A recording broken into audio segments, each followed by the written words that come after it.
This is 2.5 Oyajis with Jake Knowlton. We are now live. Oh, good evening. Good evening, everyone. Good to have you, Victor, substitute number one. I'll try my best. I'm not drinking anything. Oh, that's a problem. Water. There we go. The same thing. So no. So last I heard, Victor still has Ebola. No. In fact, no. Someone told me off for making a joke about that. Like. No. I think tonight he's actually hanging out with like geisha or something, or he's gone to some quite upmarket party. Yeah, saw the post on Facebook. He looked pretty dapper in his brown yukata. Yeah. Yeah. Something like that. So here is how it's going to work tonight. If you refresh the screen, you will be able to see the link to this video. That's a problem. You will be able to see the link to join the Hangout. So this Hangout is an open night. However, what I am going to do is, I think it fills up. I think the maximum number is how many people? It's what, about 8 people or something? I think 8, yeah. So in order to keep it moving, particularly once it fills up, until it fills up, it's fine. If it doesn't fill up, then we got to party all night. But if it gets up to 8, I'll probably start taking people out in the order that I recall people come in about 10 minutes each, just to keep it moving. Yeah, so if it fills up, then I'll drop out first and stuff. And Charles, we have...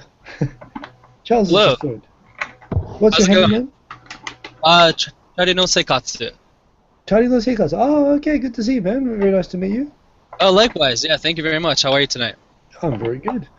Excellent. So I need you guys to help me out here, because we're going to have lots of people coming through, but we need to keep a theme to the show. I don't want this just to be like a CV radio night. So...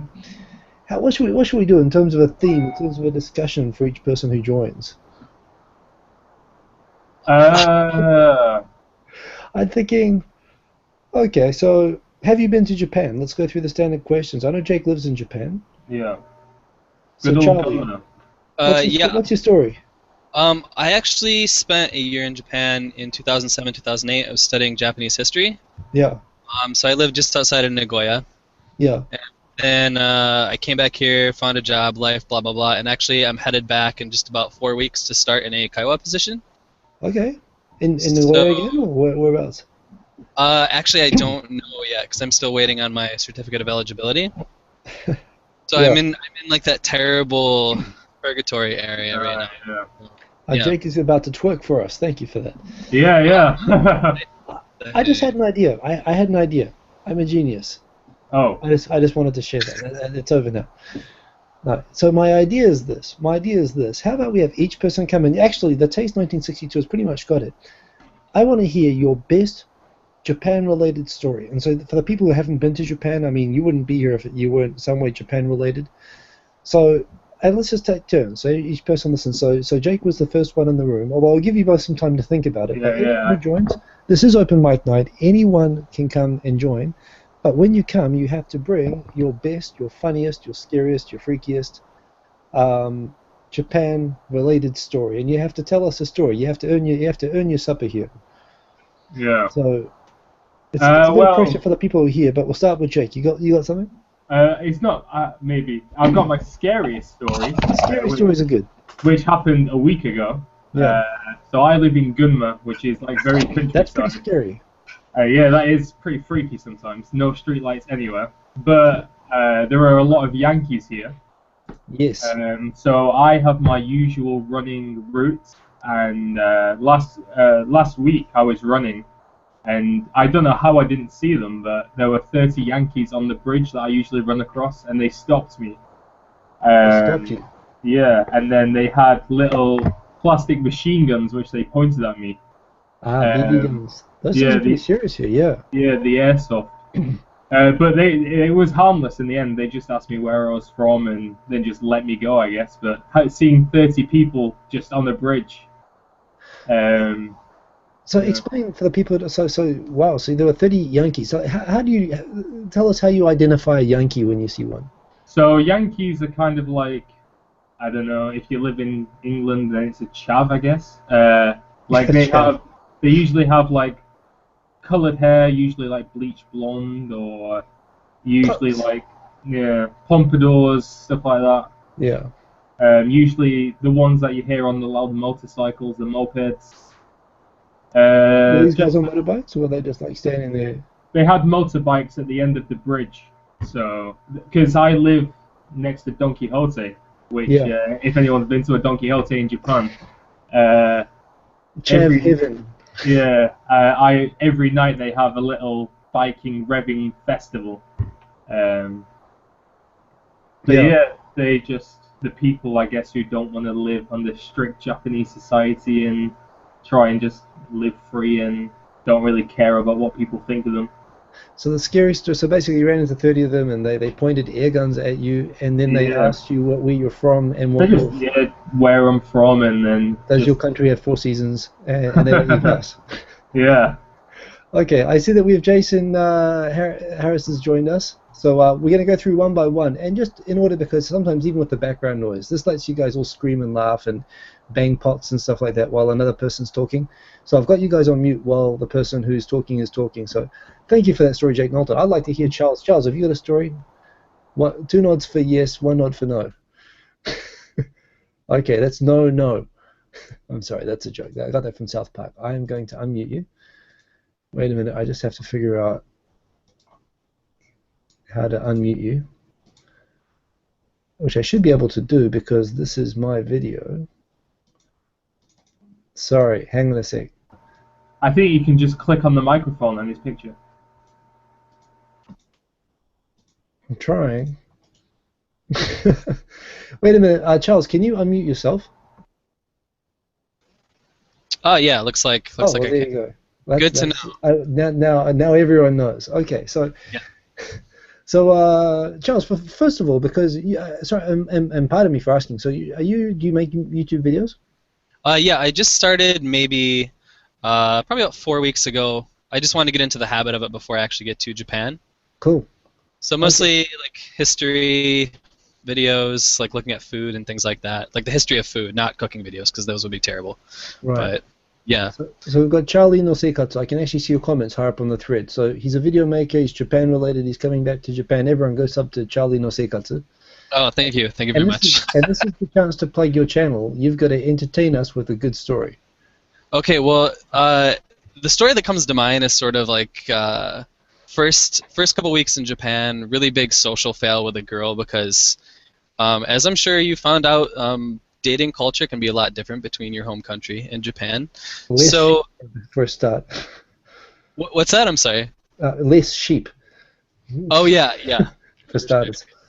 Yes. Sorry, continue. I do this. I just throw in random. I try to. Oh no, not at all. Yeah, but so I think I was sitting around like my usual little lunch tree on campus, and as happens, there's like a clouder of Japanese women who come by, and they sort of people look at you and whatever, and like zoo animal sort of experience sometimes, and anyway, eventually one of the girls came over. Her name was Maki, and she was like, "Oh hey, blah blah blah, this is happening. We have an English club. Come and talk English." After the fact, she was like, "Oh, so do you have far to walk?" And I was like, "Oh, not really." And then she asked a couple more times, and I was like, "Okay, finally, maybe I should get a ride here, whatever."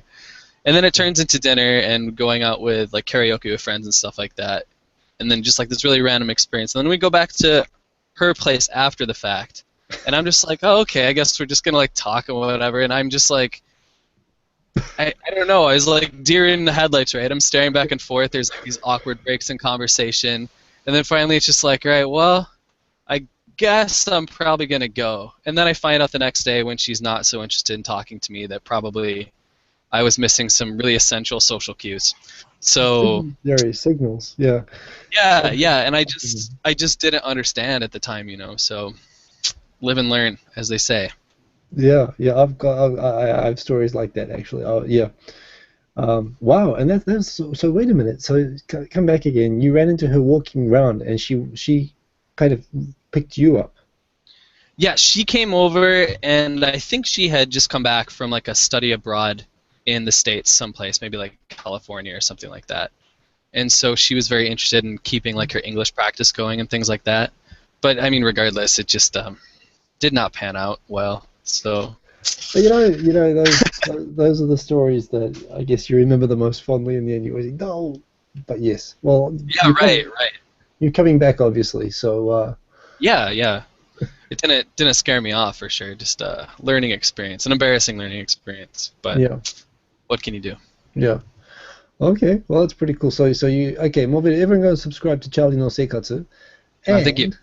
I want to switch over. I want to get another story. And by the way, if we get to the end of the queue, I'm going to come back to Jake, and we're going to get another story from Jake. So be ready. And I'm going to switch over to Jason. So Jason, if you can unmute yourself, and if you wouldn't mind, Charlie, if you could mute yourself. Jason's Sure. got like a bazillion stories. You better have something good lined up because the expectations here are high, sir. I was unaware that I had to bring it. You know, that I had to really bring the You story. always have to bring it. That's life. Okay. It's like All I'm like Donald Trump. And I'm gonna tell you a pet peeve of mine that happened today in Japan. I teach at a university. Yeah. Hiko, I don't think you've ever been a teacher, right? You know, I have done the Eikaiwa thing. I did in the early days. So you've avoided it for the most part, but you've dabbled. Dabbled. So I have a strong love-hate relationship with the Japanese face mask. Japanese All right. the coffee sneezy one, yes. Yeah.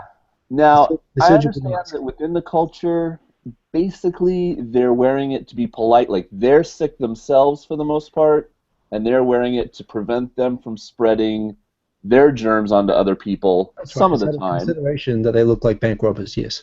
Yes. But I teach, not a big surprise here, a communicative English class where you have to talk to not only me, but the other people in the class. Yeah. It really, really cheeses my rope when the cheeses students... your rope.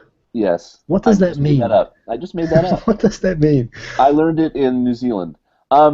It really bothers me when, you know, they're doing this and they're like, okay, and the answer to number 5 is, and I'm just like, please take off. If you're so sick, stay home. If you can come to school, take off the mask at least when you're talking. Well, And so now it's like I have to have the chat with all my classes now and tell them, you know, dame on the masks. Put $10,000 into their bag and unmask it. I mean, you work at a scenarios. kind with business people in suits and ties, I assume. Do they wear masks to work? Well, they will on the commute. I mean, but you mean inside work, right? Yeah. Yeah, no, some will at the desk, whatever, but they'll take it off whenever it's time to talk or time to do a meeting. They wouldn't do a meeting or a presentation with it on. I've had students get up with PowerPoint and try to speak English with a mask on, and I've had to tell them to take it off. Yeah. So that's my beef for the moment.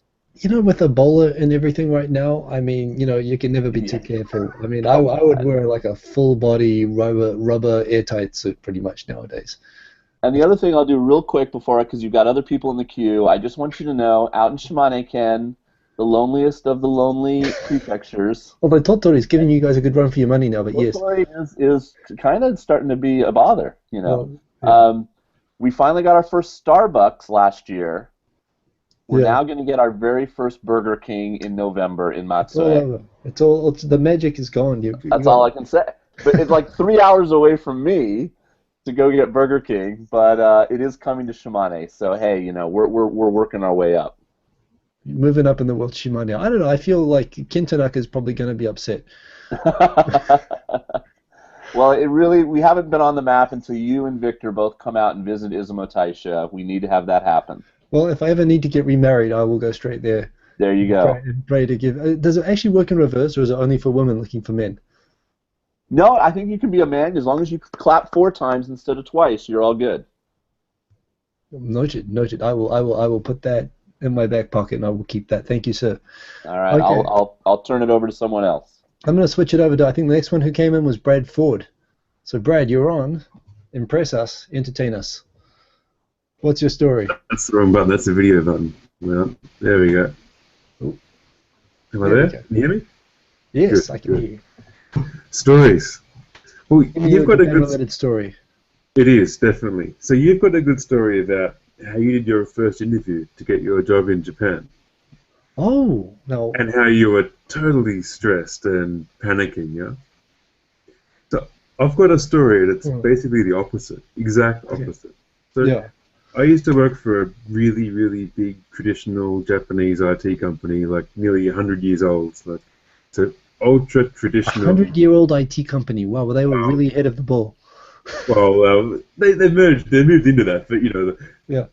really old school style company and culture, and you understand what that's like. And Yeah, I do. In fact, I think I know what the company might be as well. But anyway, go ahead. Yes. yeah, so I was there for a decade, and I ended up moving to Japan. Yeah. But there's formal processes you need to go through. There's certain rules and procedures they must go through, and one of those is you must have the interview. Yeah. Okay, no problems. I'll come up for the interview. And come up for the interview, and I'm there. We're just working away, and then the manager's like, our general manager is like, okay, 4 o'clock for the meeting. No problem. Just do something.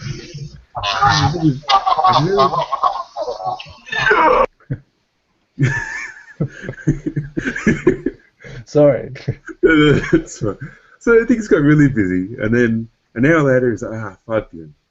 Yeah. We're busy working, no problem. Yeah. We get to 6 p.m. Really busy. Yeah. Eventually, we get to the point where we're like, look, it's too hard. Let's just go to izakaya and have a drink.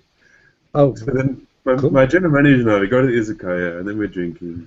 Then the rest of the team come and join us, and then we're drinking. And this drinking goes literally until well past the last train, with significant levels of alcohol. We get into work the next day, a little bit late. Then he's like, so I'm like, what about that interview? Oh, that was last night at the izakaya. Yeah. So it was the most ultra relaxed interview I've ever had. Not that I've had many, but yeah. Well, very nice. I mean, some Japanese they love their bureaucracy here. I mean, some companies like literally. So my last job so they told me, so we did the interview and I got accepted and stuff like that. So they said, yeah, you got to do the medical. Okay, I'll do the medical. And according to the company rules, you have to take the TOEIC exam. And for people who don't know, the TOEIC exam is the English proficiency exam because it's an international company, they require all the employees to take the English proficiency exam. I was like, yeah, so we need you to do the medical test, the TOEIC exam, the such and such. I was like, wait, I have to take that. I don't have to take the TOEIC exam, surely. And I thought, well, you can tell it's one of these people like caught in headlights. It's the manual. They have to do it by the manual. So okay, let me go back and check. So they contacted me again a week later. And they said they're going through. So okay, you done your medical, yeah, good. And I don't have to do the TOEIC, right? And I was, oh no, I'm still checking that. It's going up the chain. It took them 3 weeks to get back and confirm I didn't have to take the English test. But the thing about that is that it is pretty scary as a foreigner, especially one who's been here for 16 years now, because I'm pretty sure I wouldn't get full points on it anymore. It would be kind of embarrassing to have to do an English test and not score well on it. So. Yes. Yeah. I've been through. That's a good story. That's a pretty good hiring story, actually. It's not normal, particularly for Japan to be so relaxed. But indeed. Well, that's a good sign. It's good, and it's a great way to get a feel for the culture. So that's pretty cool. Yeah. So it was okay. good. Well, that's nice. That's my story. So. Well, I believe the next person who joined us was Posey May, who I would love to invite up to be the next person to tell a Japan-related story. So boom, you are on. You can unmute yourself, introduce yourself, and give me your entertaining Japan-related story, please. Am I unmuted? You are definitely unmuted because I can hear you. Yay. Okay, cool. I don't really have a proper Japan-related story because I haven't been to Japan yet. Doesn't matter. Make one up. So my plan is to go there and teach English. I've taken a CELTA course. A CELTA course in Oxford, which sounds fancy, but it wasn't like in Oxford University or anything. It sounded like you said Celtic course, and I was thinking, what, you're going to come to Japan and teach Celtic, which would have been Celtic. That would be so useless. Well, I don't know. I would sign up for it. I'm from New Zealand, so Lord of the Rings, so we would totally be into that sort of thing. CELTA, CELTA. It's English as a foreign language teaching course, basically. Yeah. I did it for 5 weeks, which was super duper intense. Yeah. And I'm now doing some work experience at a local Japanese campus. Do you know Teikyo University? Tokyo University. Takyo with an EI. Takyo. Sorry, Takyo. Yes, I know. Yes, I know Tokyo University. Yeah, they have like 4 or 5 campuses or something in Japan, but they've got one in my city that I'm living in. Yeah. So I go there and observe their lessons. So I just typed in a little comment about TOEIC because I've seen some TOEIC lessons and they're dry. Yeah. Really dry. Well, that's how they serve English in Japan. Yes. By the way, I just noticed that our mutual friend Raz Al Ghul has just gotten into the queue, so I'm looking forward to hearing from him. Raz. But hey, Raz. But tell me, so I mean, from that, I mean, okay, so you've done the course, you went to Oxford, you're all set to come. But what is your come on? You gotta have some sort of a Japan-related story that you can, an entertaining story. What you got? Okay, well, I've been observing at this campus, observing the lessons. They have a Japanese school festival this weekend. Yeah. So I guess I'll go there and film what I see. But I haven't really done much Japan-related. I'm just interested. Most of the Japan-related stuff I've done is sitting in front of my computer watching anime. So, sorry. Okay, well, I'm sure. So when are you planning on coming to Japan? It is a distant future plan. It depends how things work out here at this campus, because then I'd have a really good link. Yeah. And maybe I could do things with Takyo in Japan as well. Yeah. Well, this is the age that we live in, man. I had to buy like an international video recorder and walk 58 miles through the snow barefoot. It was pretty tough in my days. Nowadays it's like all you kids with YouTube and the internet and everything. I don't know. It's like you can practically be in Japan now if you want to be. So I'm jealous. So yes, I'm sure you can come and you will make many fabulous stories. Yay for making stories. Well, so I'll tell you what. I noticed there's a man with there is a man with stories who jumped into the queue, I believe, after you, who is making a strange sideways face like the TV personality that he is. I am, of course, talking about our man in Japan's most remote and isolated and lonely prefecture, Saga Prefecture, Mr. Bobby Judo, who's now on the screen. Alrighty. You can unmute yourself, Bobby. This is as a pro television guy, I assume that you would know about unmuting yourself when you talk. No, dude, you're not making sound. Have you got a mic? Come on, you gotta have a mic, dude. Leave it to the Gainojin Tarento guy to not know how to turn on his mic. Seriously. Well, your face. This is what I love about you Floridians. Your faces are so expressive. I can practically understand what you're saying, and I feel entertained by your story as we speak, even though I've got no idea what you're saying. Okay, well, I'll tell you what. Go out, run up to the convenience store, buy a microphone, come back. It's Saga, so you're probably going to have to run about 100 kilometers, but you're pretty fast, I can tell. So you go and do that, and I will switch over to the next guy, who is Andre, who made a very boisterous entry. So I'm going to put you on, sir. Oh, sir, actually, you can unmute yourself. And you're all right. Hello? Hello, Andre. Are you hearing me? 1, 2. 1, 2, 1, 2. Check. Oh, great. Check. Mic check. So, what's your channel? It's Piggles the Gaijin. Piggles the Gaijin. Okay, I saw you in the comments there. Sweet. And pardon me for for asking, but so are you in Japan, or what's your story? I can tell you've got the Japanese flag all over you. Jamaican flag. Oh, of course. I'm sorry. No, right, I'm in Japan. I've been in a lot of Shane's videos. Shane got me started on this vlogging thing. He said that I was kind of funny, so I should try it out. So Shane got me started, and I'm here now. 4 months later, I'm here now. Yeah. Cool. So I do random stuff. So random stuff is exactly what we're looking for tonight, because tonight, as you've been hearing, the theme is I'm looking for the guy who can come to me with the best entertaining story. Entertaining? A story. Give me your best story.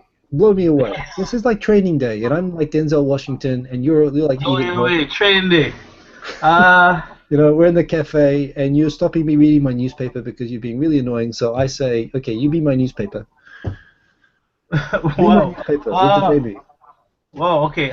Experiences are. I'm gonna give you like 2 short stories quickly. All right, so Shane and I were hanging out at a conveni once in Sakai. That's where I shot my 200 subscriber thank you video. And I did a little song and stuff. Inside the convenience store? Yes, a convenience store.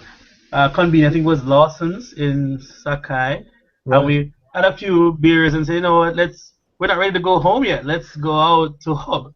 Actually, yeah, that is actually the location of the new YouTube studio, I believe. That's actually, they're converting all of the Lawsons into YouTube shooting studios.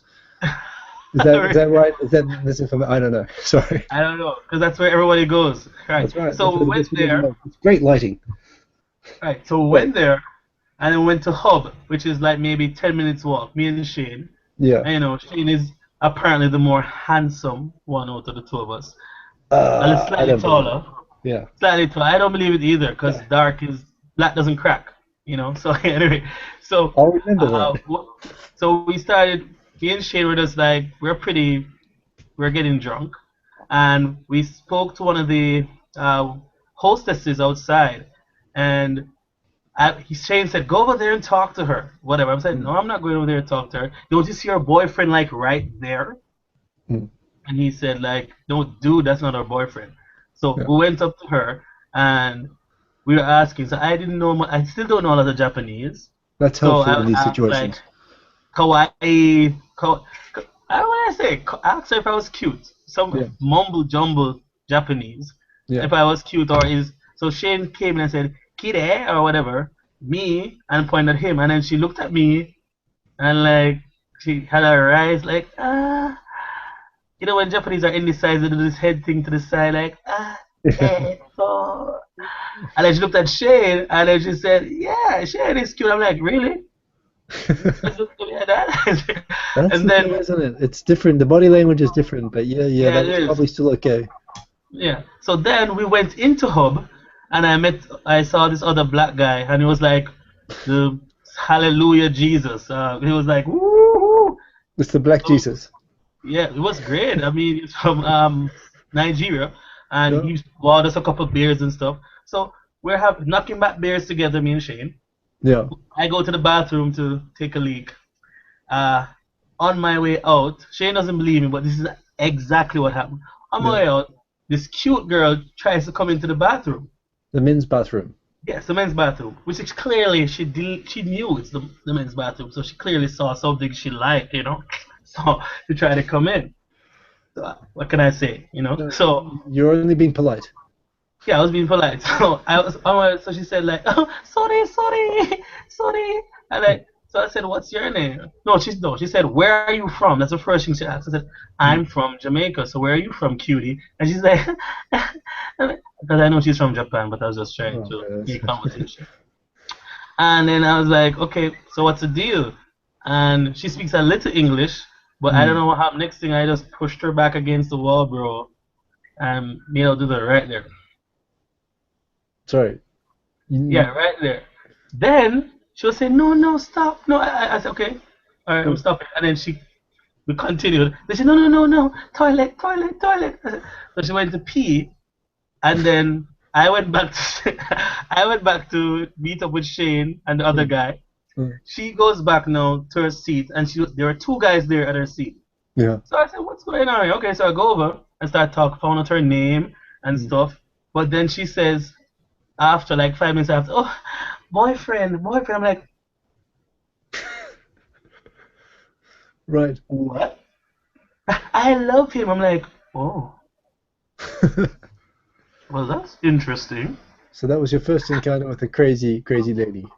Yeah, it was fun. There are many of them. Repeat? There are many. You run into.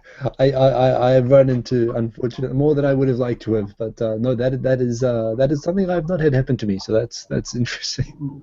Yeah, but Shane's gonna say it's a lie, but I don't care. That's the truth. I don't lie. No. So, yeah. No. Okay, that's no a need to lie. It was pretty good. I should have done a vlog about it, but it's too late. Like 4 months ago. So. Keep them all up. I mean, no, these good stories are good stories. So, yeah. By the way, I'm just counting. So I think we've got 8 people on right now. Yeah. So I wanna make a space free. So I'm gonna be very polite and rather than boot, I'm gonna say bye bye, Jake. I'm sorry. And if you don't mind, I want to come back. Bobby is unmuted at the moment, so you should be able to speak, Bobby. I'm going to give you another chance. If you can't, I'm going to go to my man Raz. Somebody left, so can I stay a little bit longer? Yes. Yeah, go ahead. I think someone who... I'll mute myself.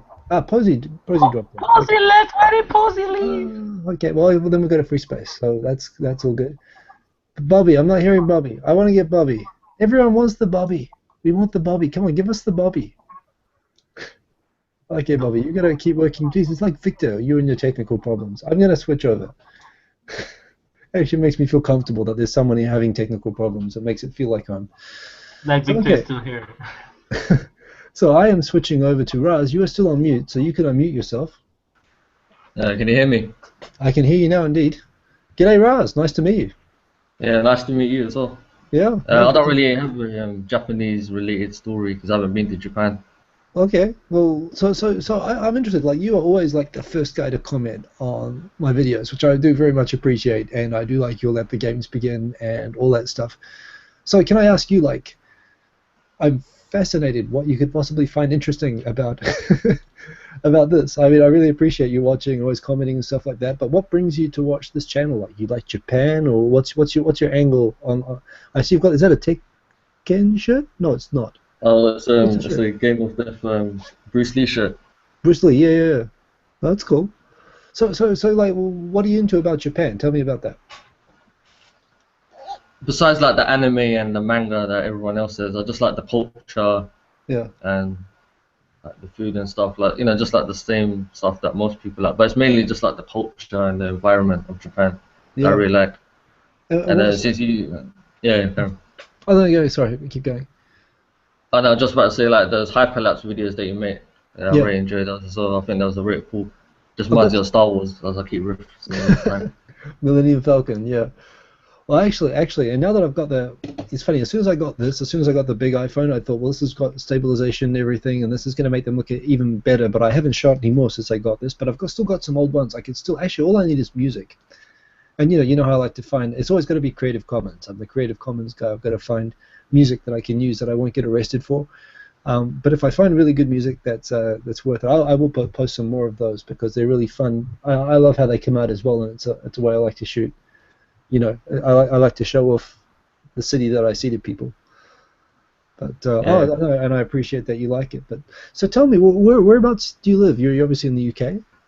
I live in East London. Okay. In the Essex area. So if you're from the UK, everyone knows Essex. Yeah. So my sister lives like in Harrow, which I think that's more east. No, that's west. Okay. That's about hours drive from me. Okay. I'm terrible with my geography over there, but right. So you're into all the Japan column, the Japan culture stuff. Like, so do you study Japanese? You got any plans to come, or it's just like everything that you're into from there? I do like. I would love to move over there at some point in my life. I'll probably first, go over there as a holiday, as you and Victor always say, come first experience. Don't just move over there. Well, UK, they do have working holiday visas. You should check. I'm not sure whether you can use it till 25 or 30 from the UK, but you can get a free 1-year working visa anytime you want it. If you're from there. So you should look at that if you ever want to come over. Me and my friend are planning to head over there next year for a holiday, so nice. Let's see what happens there. But going back to the question you were saying before, what was the interest? The main interest is like video games, so that's like my main passion. Yeah. That's like the main thing that draws me into the whole thing. Yeah. Into Japanese stuff. So that's like the main. What platforms do you play? Mainly like the 3DS. The 3DS. Oh, yeah. Got the Wii U, the PS3. The PC, of course, like the main console that everyone else plays on. But mainly PS3 and 3DS and the Wii U.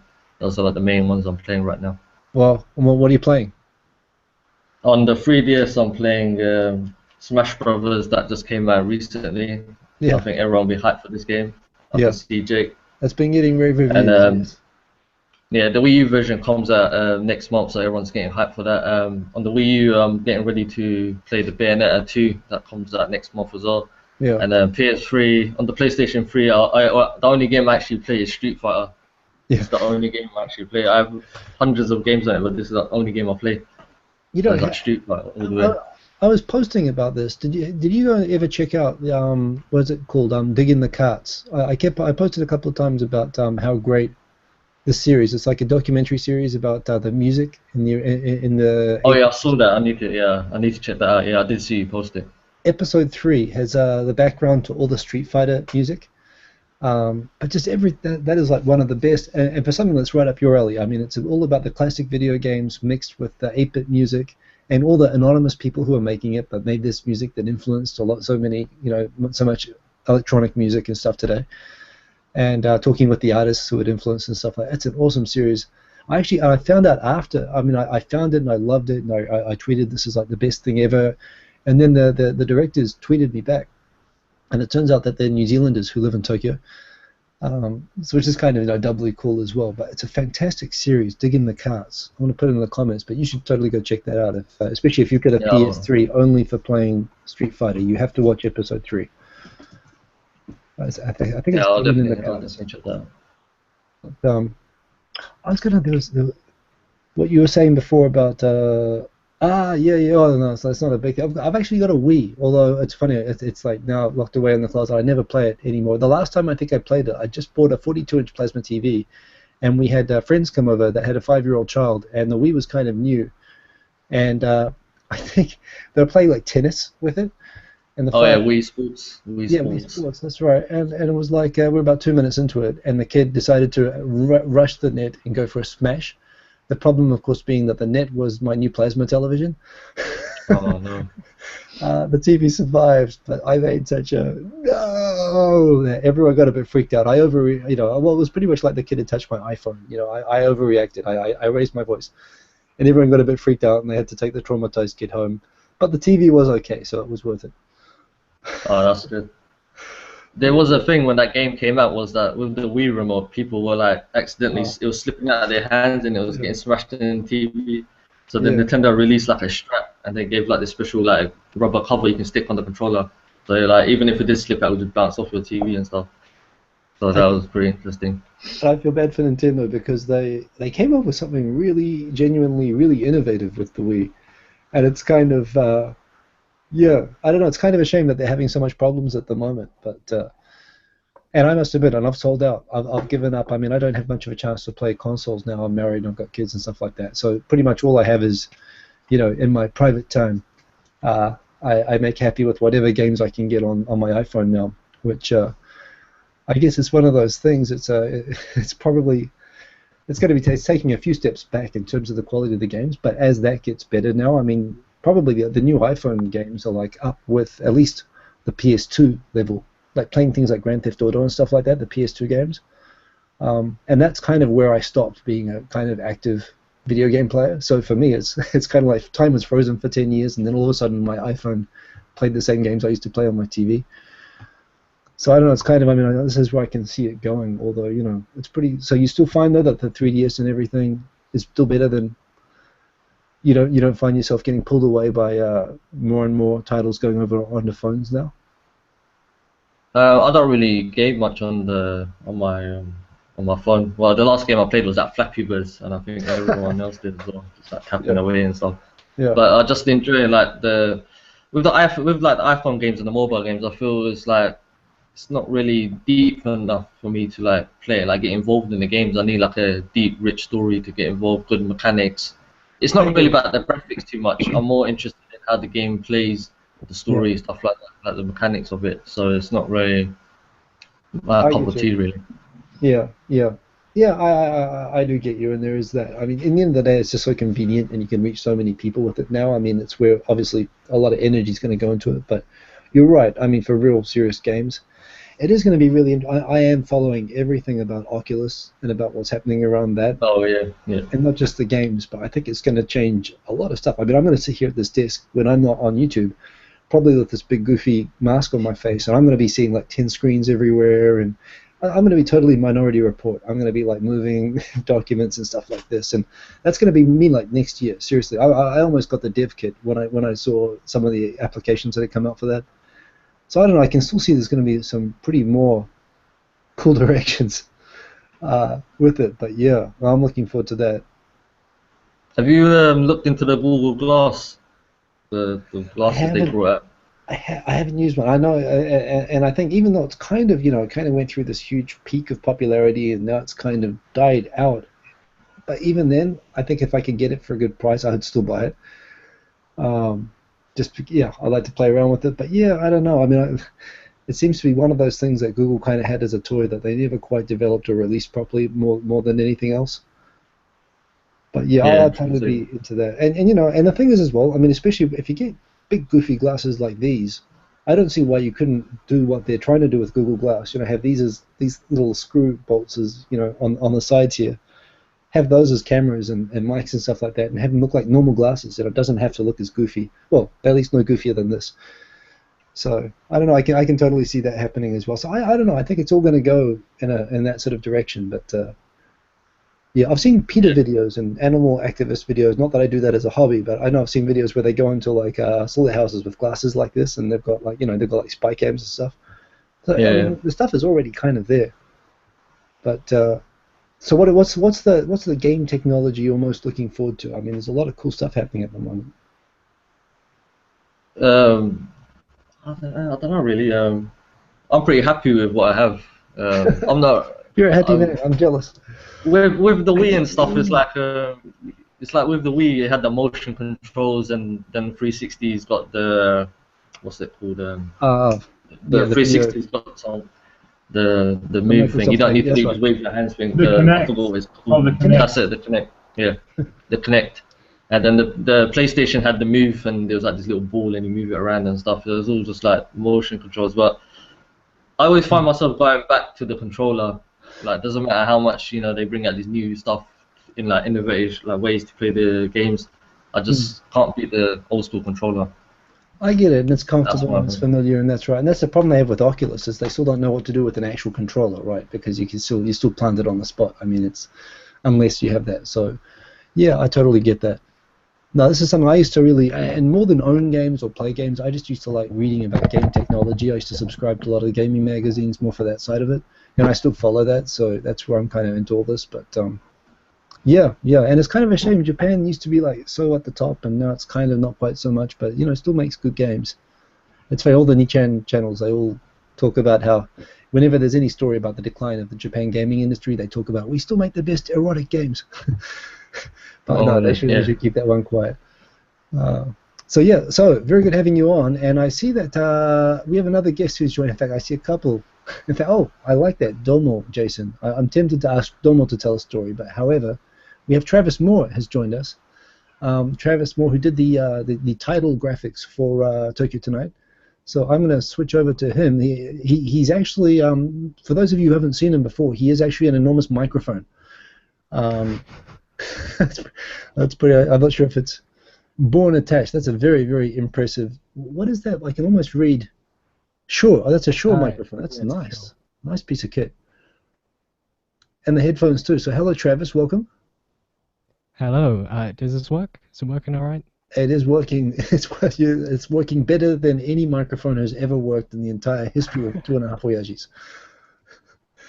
Excellent. So very good to have you on. First of all, big thank you for the graphic stuff. I really appreciate that. That's no problem.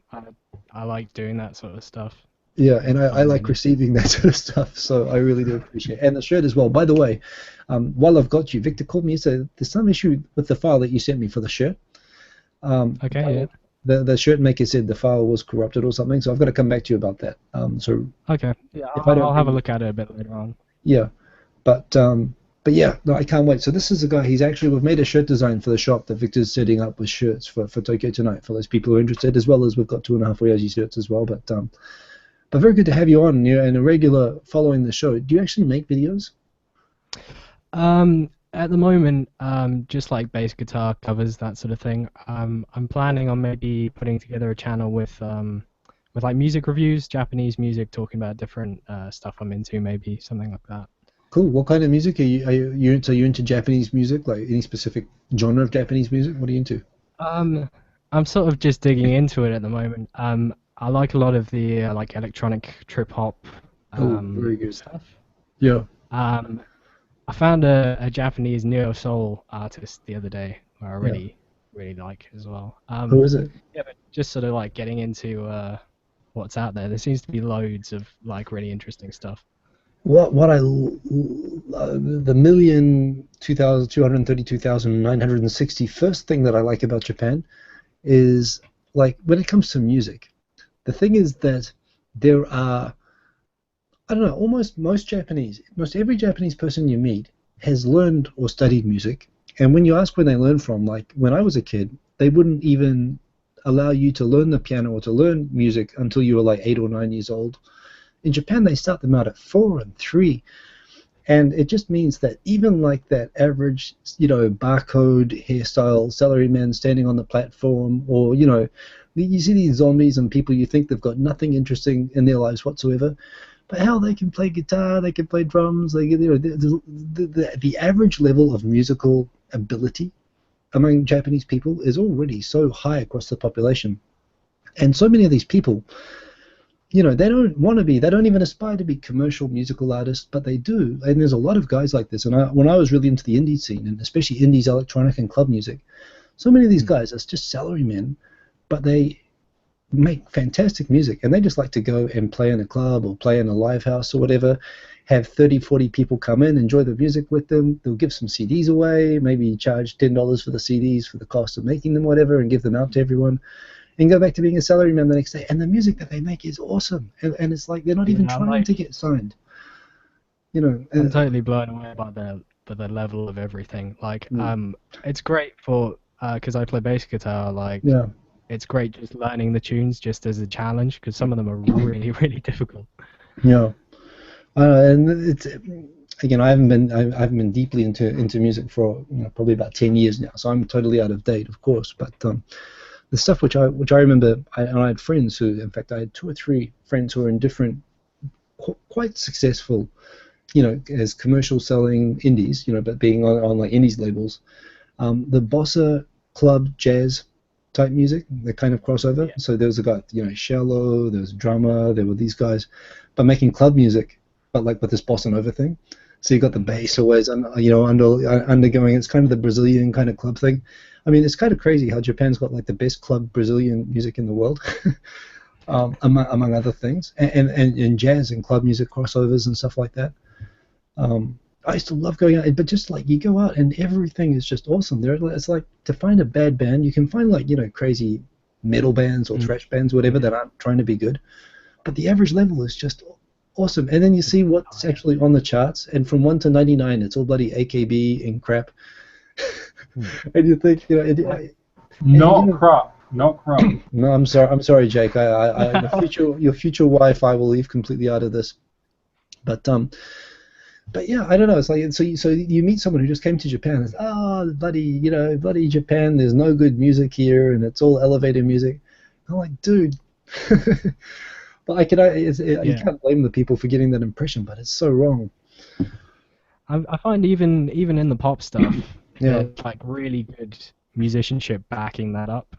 Yeah. Like some of the instrumentation behind that are obviously really, really top players. Yeah. Which is cool. Yeah.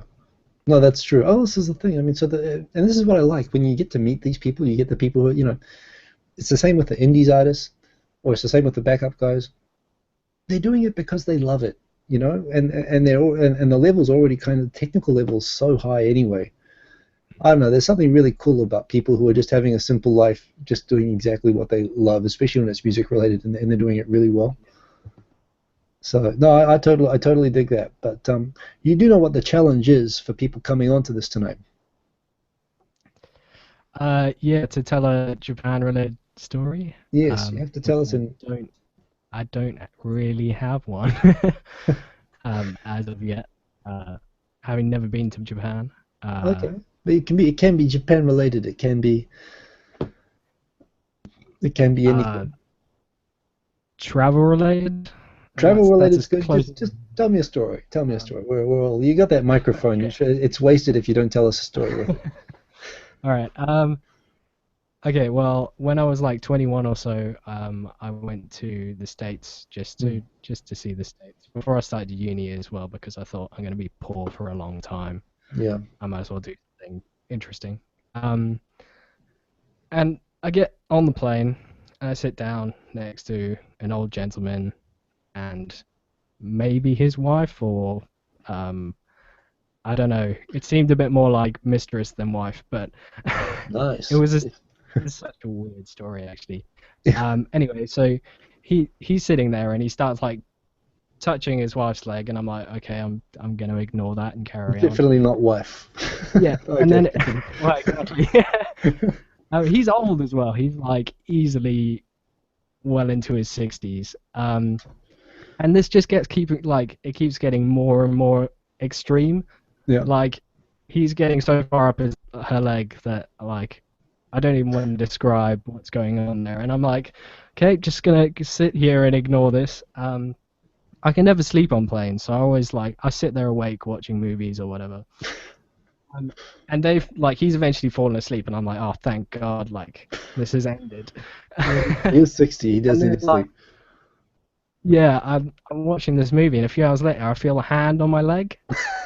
This guy is obviously like half asleep, like reached over to the side. Oh, wait a minute. He started like moving his hand up my leg, and I'm like, what the fuck is going on? I was thinking that the mistress was coming on to you while he was asleep, but no, it was the dude.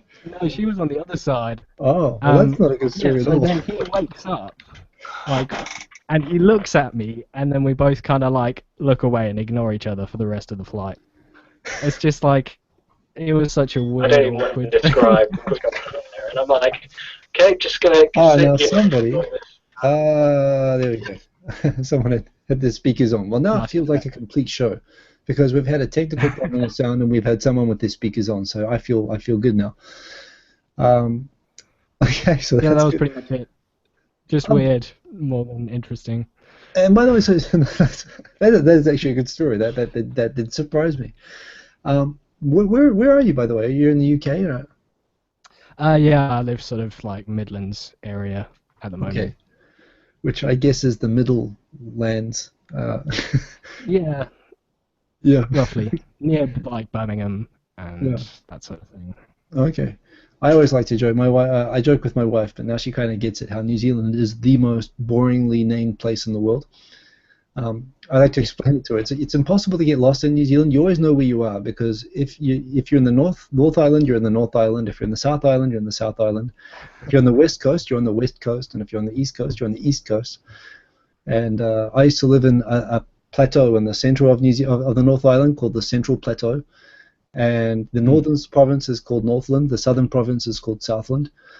You pretty much the most famous cartoon in New Zealand, Foot Rub Flats. The lead character is a dog whose name is Dog.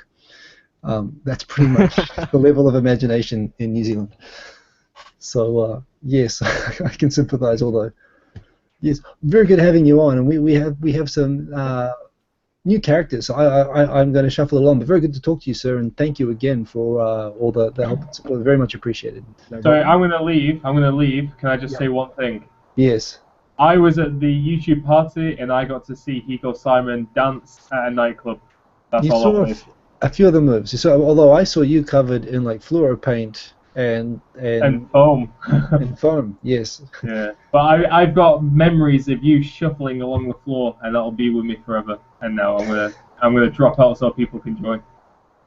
Thank you. But thanks for having me on. Have a good night. Thank you for joining. So the next person I think we've got is Mark. So Mark, you can unmute yourself and look surprised if you'd like to. Surprised and confused. I'm confused. Good. Can you hear me? I can hear you. All right. So Mark, what's your channel? I have no channel, but I am the Taste 1962. Oh. So you can follow me on Twitter if you like. I do follow you on Twitter. Okay. There we go. Okay. Very nice to meet you. It's nice to have someone from Twitter on the show, actually. Yeah. Although I do appreciate you coming on. You do comment on the vids as well. I do. So anyway, Hiko, do you know why New Zealand boys don't bring their girls to rugby? Why would that be? And why do I feel like I'm talking to an Australian as I walk into this? But here we go. They'll eat all the grass. Well, that's right. Babush. All right. So, yeah, my story. I got really embarrassing story to tell. Excellent. Embarrassing stories are the best ones. So I was in Japan for about 5 or 6 years. Yeah. And if you're an English teacher in Japan, you kind of get in this bad habit of correcting people's English, right? There are so many bad habits English teachers have. I'm glad that it was only It's a terrible habit. Yeah. So one of my students, who's actually a professor at a university, he invited me to one of his parties, and there's about 20 college-age students there. And so I sit down and I look over, and there's this girl next to me. And oh, you're engineering. That's interesting. You know, that's great. You know, girls in engineering. And I'm all for girls in engineering. And so let's see here. So we're all talking and drinking and whatnot. And at some point in the evening, my student professor refers to her as a he. I had a feeling. Yes. Although, you know, sometimes, although not only Japanese people do mix up the gender particles quite often, actually. Quite often they make that mistake. I hear my students, you know, almost every day they'll refer to other males as she, right? Yes. At work, I hear it every day at work as well. I have people describing someone and, oh, yes, he's just making a mistake. Okay. Right, so he's just making a mistake. And I'm like, you know, no, I mean he. Don't you mean he? I think it was my exact words. Don't you mean he? Or no, stop. Don't you mean she? Yes. This is a girl next to me, right? Right. And my student, actually, he audibly groans, oh. And the whole, I mean, there's like probably 20, 25 people here. The whole thing stops for like a beat. Yeah. And then continues on again. Right. And you know, that's the thing I love about Japan. It's the horrible social football, because it was a man next to me. It was a male, and horrible social faux pas. Yeah. And things just kept on going. And rocking on. Well, that's So we're all going home at the end of the night. I get on the train, I sit next to the guy, and I say, you know, totally lie. I say, look, my English is terrible. I'm really sorry. That was a bad joke. I ended up talking to the guy for the rest of the train ride. And you know, wonderful guy. But yeah, that was my wonderful, attractive, charming guy. Yeah, you know, on some level, I'm innocent because he, you know, it's one of those what do you call it? Shokubutsu ningen? Shokubutsu ningen. All right, he's a vegetative state. No. Sorry. Vegetarians. You mean it's opposed to the carnivores? Yeah. Okay, no, fake. Soushoku ningen. Soushoku. Thankfully, your Japanese is as bad as mine, but. Yeah. One of those guys, you know, kind of, you know, it was on the edge there, so. Yeah. And that is my most embarrassing moment ever. I've got one. All right, let's hear it.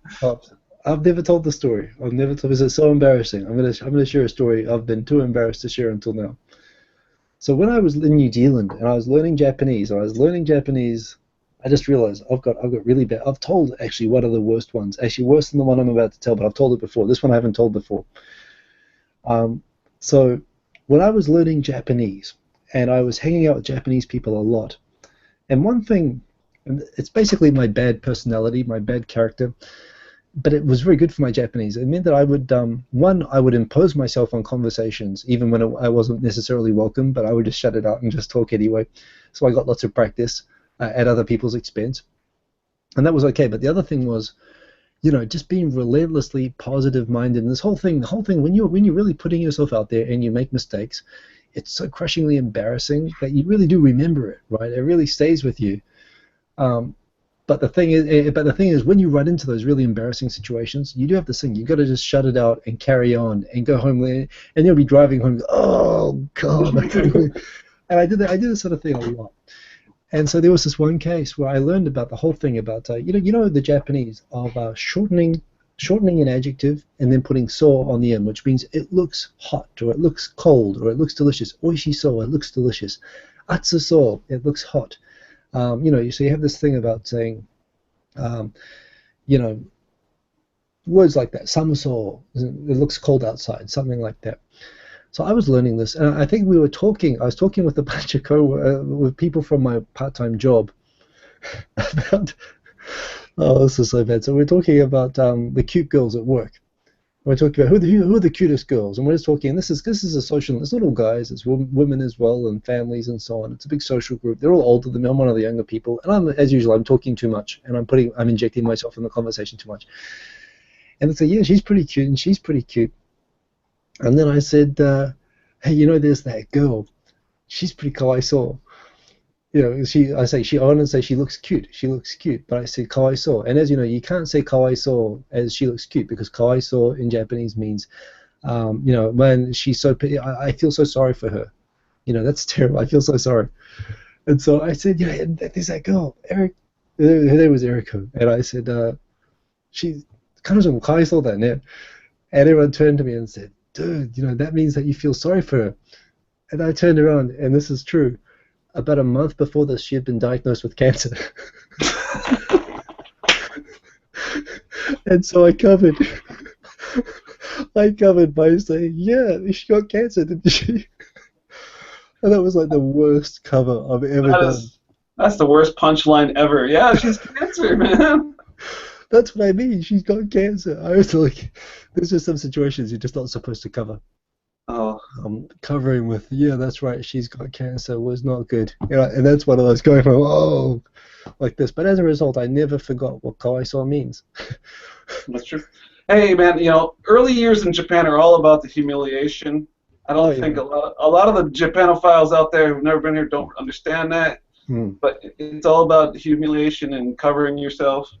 It's the humiliation is a very, very big part of the adjustment process. So you got to be somewhat sadomasochistic to really, really get into Japan here.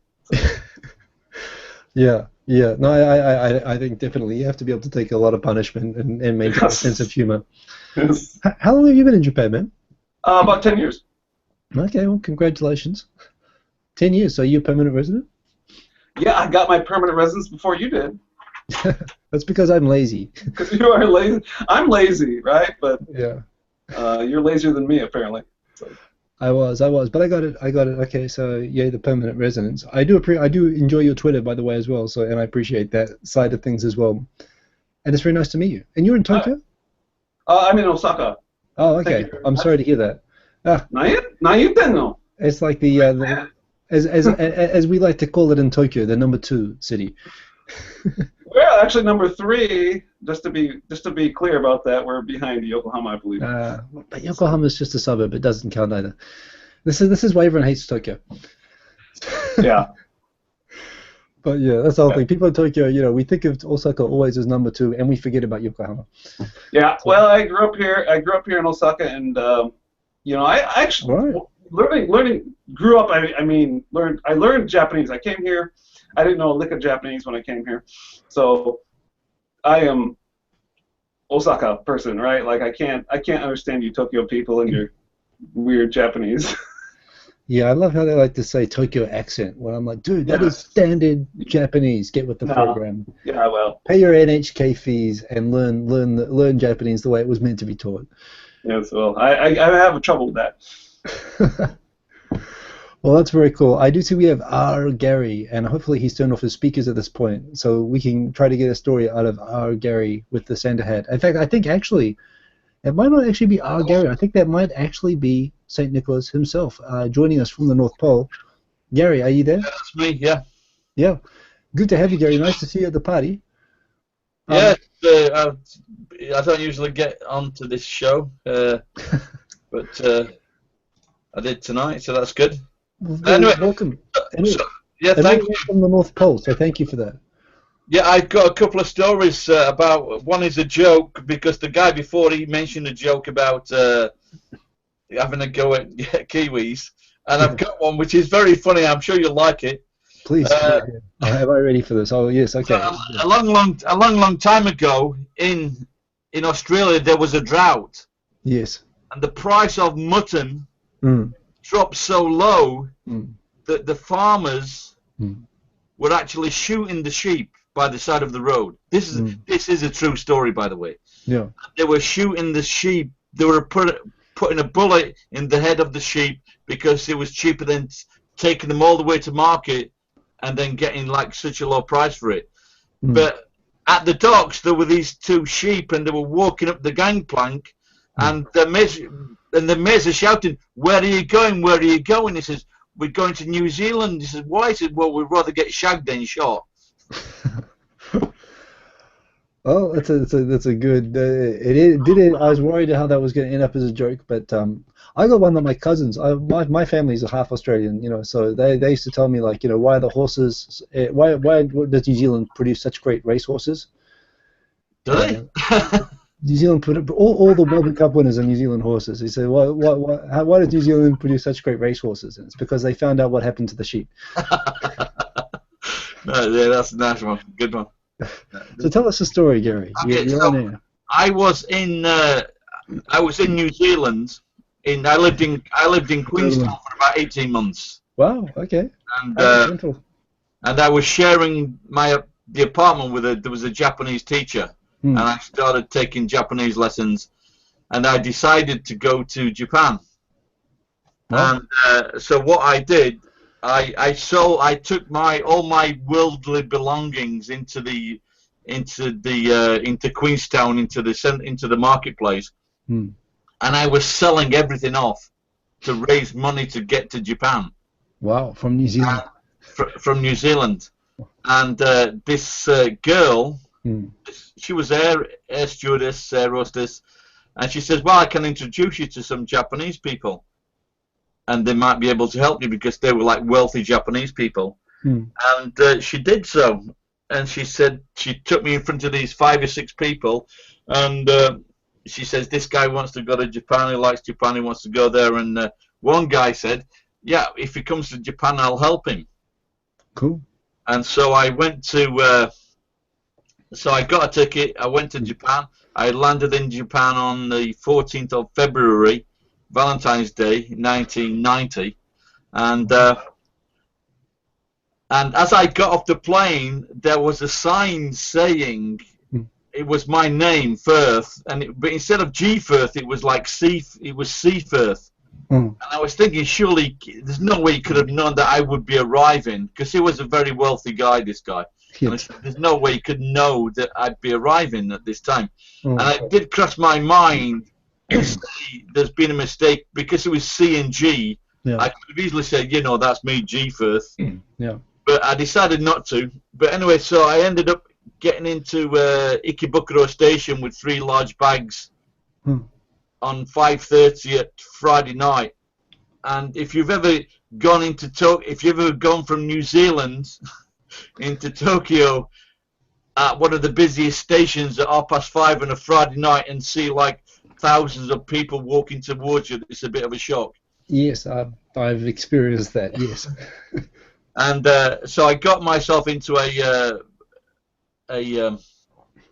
accommodation, and I phoned this guy, and he says, "Yeah, well, come to Shinjuku, and you can come to my offices." And then I went, and he took me out for lunch, and he says, "Where are you staying?" I says, "I'm in Ikebukuro." He says, "Tomorrow, I'll send someone to pick you up." And then he sent someone to pick me up. We went to the west side of Tokyo, and he put me inside his house. Wow.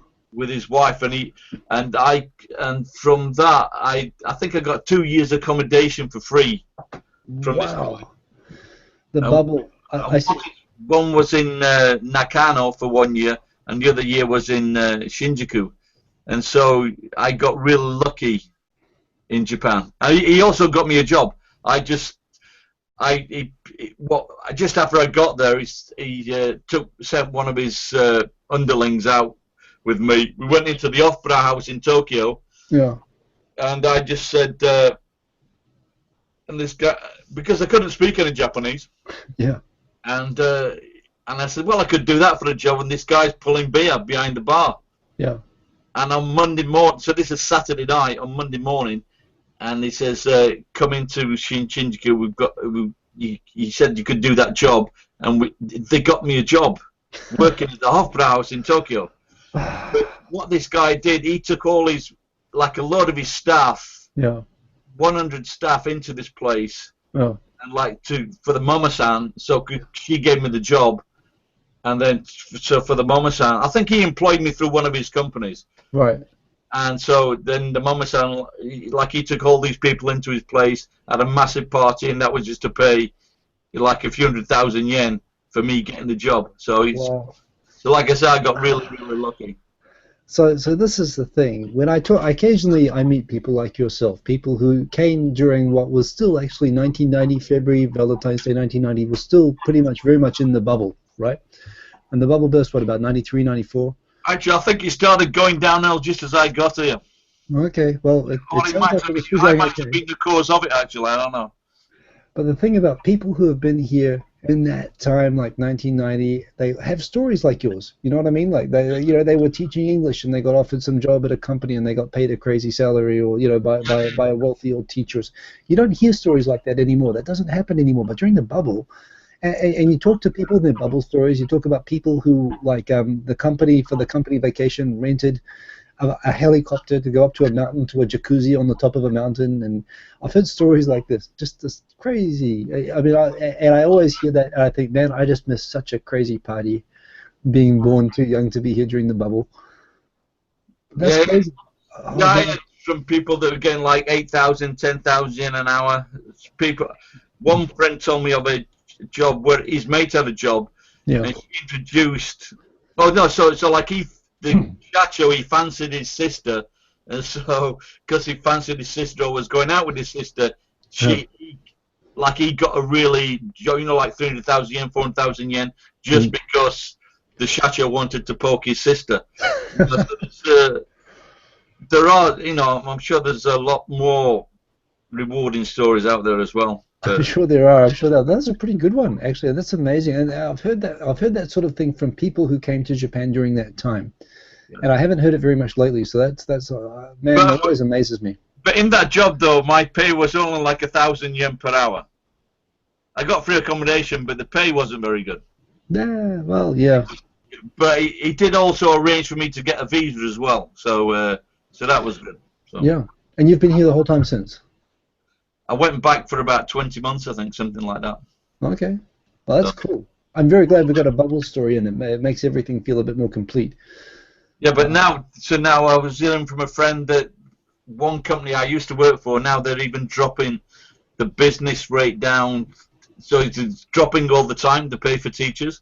Yeah. So I think when I did get a teaching job, it was 3,100 for normal lessons, and then you could increase each year. And it was like 4 or 5 for business lessons. Yeah.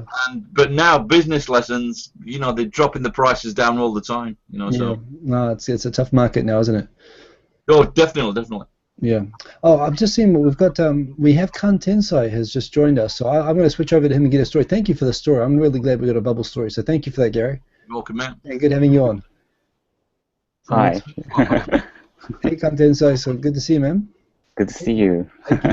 I guess we're going to do this in English because this is an English night, but welcome to 2.5 Oyajis. Yeah. Welcome to my channel. I'm so intimidated to speak in front of J-bloggers. So. There's like almost 10 people here. That's right. I know it's pretty intimidating. But, so tell me. I mean, so you know the drill. You know the drill by now. You have to tell some sort of story about Japan, and I'm guessing that you might have one or two, given that you're a Japanese person. I'm trying to remind something fun. You got a brief story. Beverly Hills Cop. Sorry, Travis Moore just tweeted Axel Foley. Axel F is like one of my favorite songs ever. I'm sorry, I just have to put that on there. Yeah, so come on, this is the challenge for tonight. This is the thing. Everyone has. It's great to have you on. It's cool to see you at the party and at the hanami and everything like that. And it's cool to always see you on. But come on, give me any story, any entertaining story. What is a funny thing that has happened to you? Any entertaining and you're lucky because it doesn't even have to involve traveling to Japan because you're just here. So entertain us. It's kind of like kind of weird story. Good. Weird stories are good. Weird story. Probably I'm comment about something. Well, なんだっけ? After the Hanam party, yeah. I got on the train and then I was running to the last taxi, yeah. And then it started raining, so and actually there is a line, so people are actually waiting for taxi, and so there are some Japanese people who actually are getting soaked, yeah. And so there is a roof, yeah. And then actually but people still keep waiting for the taxi, but they don't actually get into under the roof. Right. And then, I don't know whether they wanted to keep the line like straight. Well, as you know, I mean, if there's anything more popular in Japan than being dry, it has to be keeping a good straight line. Yes. I think that would be the logic behind it. I mean, the queuing culture, can you explain that to me? Explain to me why Japanese people love queuing so much. And you know that idea, you know how some shops, like you go to like a Harajuku and people have like staff who just stand outside the shop looking like they're lining up to make people come and get into the line behind them to come into the shop. It's like how they attract customers by deliberately making a line from off-duty staff. How does that work? Well, do you feel like magnetically drawn to lines? I guess, most Japanese people mentally want to be the line. They don't actually want to be a part of the out of the social norm, I guess. The best stories I have are generally not my own stories, they're other people's stories, but I had a doki from my first company, and your story reminded me, once we all went out drinking and missed the last train, so we had to get a taxi home, so big line in front of the station, and there were hardly any taxis.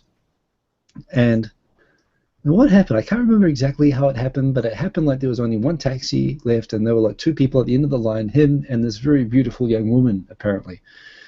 And apparently he was getting in, and he offered to her, well, would you like to split the taxi? I mean, which way are you going? Maybe we can drop, one of us can get out first.